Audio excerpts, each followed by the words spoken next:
Alright, the song that's on in the background now is crazy, but we're going to deal with it.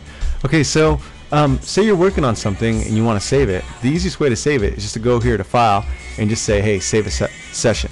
So you're just going to give it a name, or if you have a name, it's just going to resave it. And that's cool if you're working on your laptop or you're on your home computer and you know that no one else is going to mess with that computer.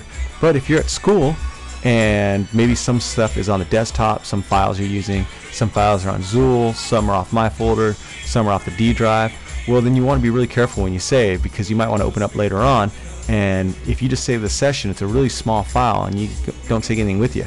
So the thing to do is save session as, and then what I would do is make a little folder, and then say I'd call that folder, let's see, my project. Okay, I misspelled project, but oh well.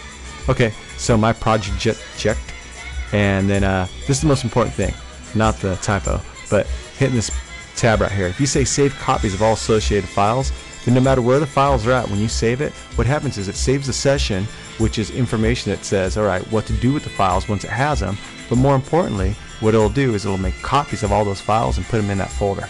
So that's something that's really, really important to do, because again, if you just save the session and you have files all over the place and you didn't save the files all in one spot, and then you try to open this up later on, you're going to be totally screwed, because it's going to open up and say, hey, where's this file, where's that file, where's this file, where's that file, and if you didn't save them, you'll be dust.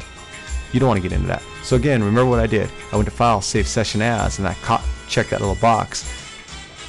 Let me do it for you again. Save Session As, and I checked this little box that said Save Copies of all associated files. And you'll notice what that did over here is then on that little folder that I made, my project over here, then I've got all my files with that. Good stuff.